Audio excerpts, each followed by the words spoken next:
boxing fans, what's the deal? So I'm on boxingscene.com. I will leave this article in the description. Like always, you click it, read it, and come to your own surmise, all right? But there's an article here. Joseph Parker and Kevin Berry kind of take shots back at Anthony Joshua. Uh, Parker says, soon Joshua's confidence will be tested against me. And this is just a response. You know, they've been going back and forth in the media for like the last year. This is just a response Parker and his team sent back at Joshua. Joshua, a few days ago, said that if it was him in the ring with Carlos Takam, he would have knocked him out. You know, because he said that's just how he's built, to just knock people out. But I'm going to go ahead and read what Parker and Berry had to say, okay? Parker says, I know that he's confident in what he can do. I'm confident. Soon his confidence will be tested while I'm in the ring.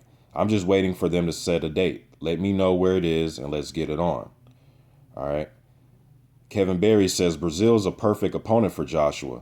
Joshua has 16 opponents, all designed to make him look great. We know that Brazil can be hurt. We also know he has a lot of character, a lot of courage. I expect him to put up a much better fight than Charles Martin did, but I think that in this fight, Brazil is taking it too early.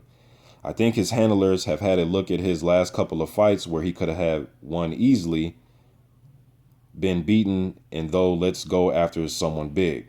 This is a difficult fight for Brazil. All right, so that's what they had to say.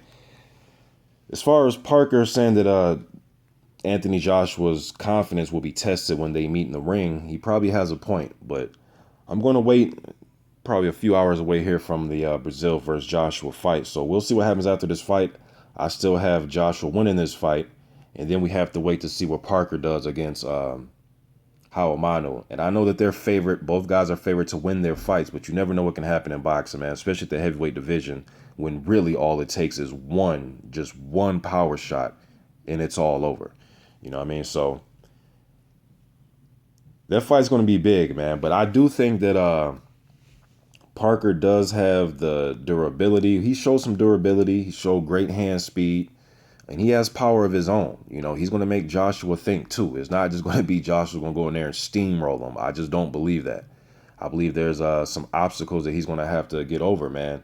And when you got a guy in front of you that's younger than you, and we got to remember that Parker's a few years younger than Joshua. He's younger, probably has faster hands. I don't know who hits harder. I haven't been hit by either guy. If you look at the numbers, you'll think Joshua hits harder. You know what I mean? But Parker shows some toughness, and he's been showing toughness since the World Series of Boxing days, even when he was an amateur, man. I seen some fights when he was against the ropes getting tagged. Was it Heredia he was fighting? I forgot who he was fighting in the World Series of Boxing. Maybe it was Heredia, the Mexican guy. And Parker was getting tagged against the ropes. I mean, tagged, flush, and he was taking the shots and coming back with his own shots. And so he hasn't had the privilege of just coming out, walking everybody down. He's had to go on his back foot a little bit. Carlos Takam forced him to go backwards a little bit, and he's handled it well. He didn't just fall apart completely and didn't know what to do. You know, so Parker's been showing me gradually he's been getting better, you know. And AJ, I want to see what happens today and see how much he's got better since his last performance against Martin. But it's kind of hard, you know, when you're going in there and you're hitting guys with one shot and they're looking for a soft spot on the canvas. The Dillian White fight, I'd like to see more fights like that. Not that I need to see AJ get hurt or get beat up or lose, but just to come back from adversity. Because every fight isn't going to be a walk in the park, hit a guy with a right hand, and he's going to fall over and go to sleep. It's just not going to be like that. Like I've always said, man, two of my favorite heavyweights of all time, Mike Tyson and George Foreman, were guys that people thought they can walk through, you know, brick walls, and then they got in there with somebody that sullied their offense, and they had to go to a plan B if they had one. You know, so this is going to be a good fight whenever it happens. And even if these guys both, let's say just both of these guys lose, all right, it's still going to be a good fight. You know, the heavyweight division, man, is just with this new era of boxing, it's like to some fans, as soon as you lose or you get a loss in your record, you have two losses, people are just ready to just get rid of you.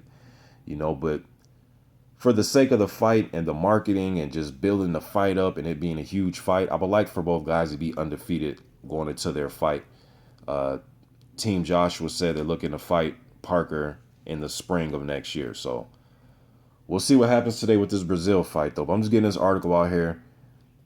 Joseph Parker and his team answering Anthony Joshua in the media. I'm out.